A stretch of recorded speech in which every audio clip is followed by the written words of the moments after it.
National Herald मामले ने एक बार फिर सियासी हलचल तेज कर दी है। दिल्ली पुलिस की इकोनॉमिक ऑफिस विंग ने इस हाई प्रोफाइल केस में नया मोड़ देते हुए एक एफआईआर दर्ज की है। इस बार जांच के दायरे में कांग्रेस के बड़े चेहरे फिर से आ गए हैं। एफआईआर के मुताबिक आरोप है कि नेशनल हेराल्ड अखबार की पेरेंट कंपनी एजेएल पर कथित तौर पर धोखे से कब्जा किया गया और इसके लिए आपराधिक साजिश रची गई। इस केस में राहुल गांधी, मां सोनिया गांधी के साथ साथ सैम पित्रोदा, मोतीलाल वोरा, ऑस्कर फर्नांडिस और सुमन दुबे को भी आरोपी बनाया गया है। इतना ही नहीं, 3 कंपनियों एजीएल, यंग इंडिया और डोटेक्स मर्चेंडाइज प्राइवेट लिमिटेड को भी इस एफआईआर में शामिल किया गया है। यंग इंडियन और एजीएल विवाद आखिर क्या है? इस पूरे मामले की जड़ साल 2010 में बनी एक not for profit company young Indian है। इसमें सोनिया गांधी और राहुल गांधी की बड़ी हिस्सेदारी बताई जाती है, जो करीब 76% है। आरोपों के मुताबिक कोलकाता की एक बड़ी कंपनी डोटेक्स के जरिए यंग इंडियन को करीब 1 करोड़ रुपए दिए गए। कहा जा रहा है किसी रकम का इस्तेमाल कर कांग्रेस पार्टी को 50 लाख रुपए लौटाए गए और इसके बाद एजेएल पर नियंत्रण हासिल कर लिया गया। एजेएल वही कंपनी है जिसके तहत नेशनल हेराल्ड अखबार निकलता था। आरोप है कि इस कंपनी की संपत्तियों की कुल कीमत लगभग 2000 करोड़ रुपए के आसपास आकी जा रही है। ईडी ने इस पर क्या कुछ कहा? इस नई एफआईआर की बुनियाद प्रवर्तन निदेशालय ईडी की एक रिपोर्ट है जो 3 अक्टूबर की बताई जा रही है।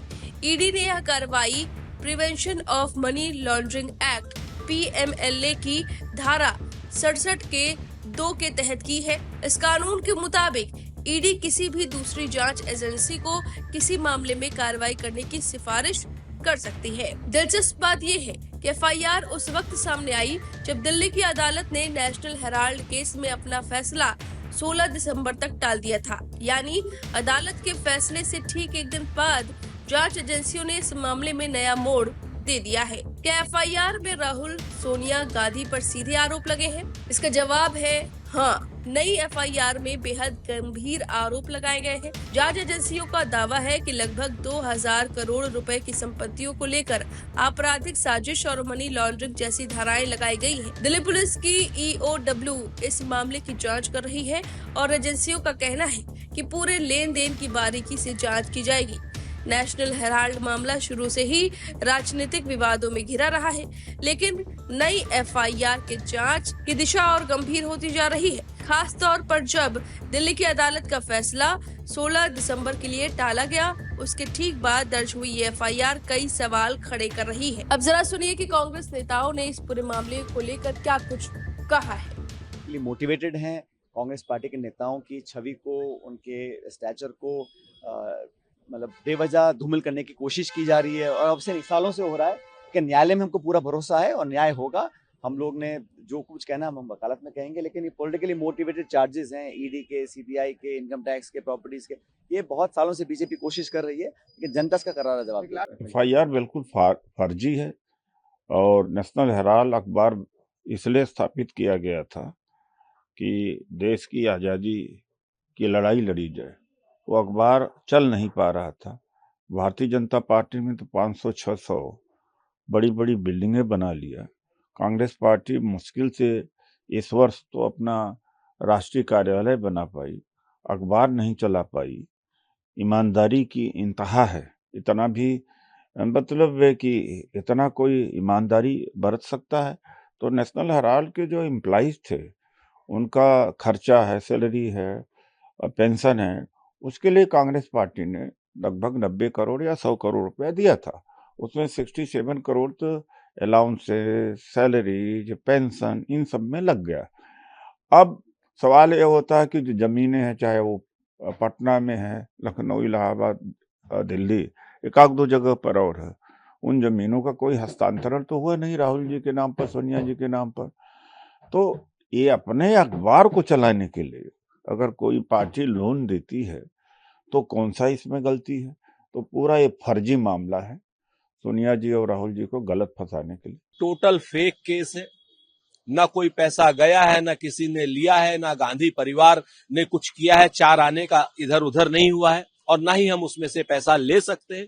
ये केस पूरी तरीके से राजनीतिक दुर्भावना से प्रेरित होकर के सुब्रमण्यम स्वामी के साथ भारतीय जनता पार्टी और ईडी ने मिल करके इसकी संरचना की है और हम लोग भारतीय संविधान पर पूरा भरोसा रखते हैं, हमें संविधान पर पूरी आस्था है, कोर्ट पूरा न्याय करेगा, ऐसी हमें पूर्ण विश्वास है और जितने लोग इस केस के पीछे दुर्भावना से लगे हुए हैं उनको करारा जवाब मिलेगा, ऐसा हमारा विश्वास है। पूरी दुनिया भर में जो भी सांख्यिकी के आंकड़े वाले लोग हैं वो लोग आज की डेट में भारत की किसी भी प्रकार के आंकड़ों को संदेह की दृष्टि से देख रहे हैं और ये विश्व के पटल पर अलग अलग जगहों पर और हिंदुस्तान में अलग अलग जगहों पर ये बात हो रही है कि एनएसएसओ के आंकड़े, स्टैटिस्टिक्स के आंकड़े कितने जो है विश्वसनीय है, क्योंकि भारतीय जनता पार्टी ने सारे के सारे संविधान तहत स्वायत्तशासी संस्थाओं को तहस नहस सा कर दिया है।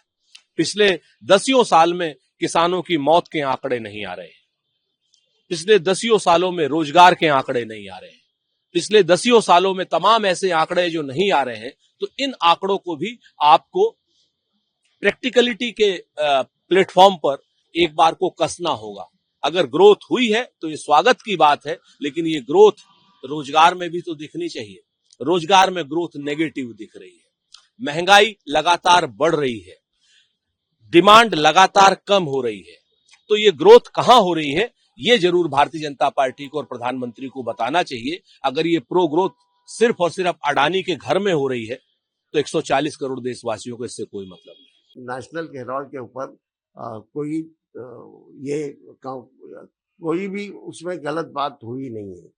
क्या उसके ऊपर राजनीति हो रही है? और हाँ, बिल्कुल राजनीति हर बात पे हो रही है और गांधी घराने को बदनाम करने की हर तरह कोशिश हो रही है, क्योंकि गांधी घराने को इस देश में बड़े पैमाने पे लोग चाहते हैं। उनका एक ये है, उनके बारे में एक विश्वास है, वो विश्वास तोड़ने के लिए ये सब चला है। अब इस खबर पर आपकी जो भी राय हमें कमेंट करके जरूर बताएं।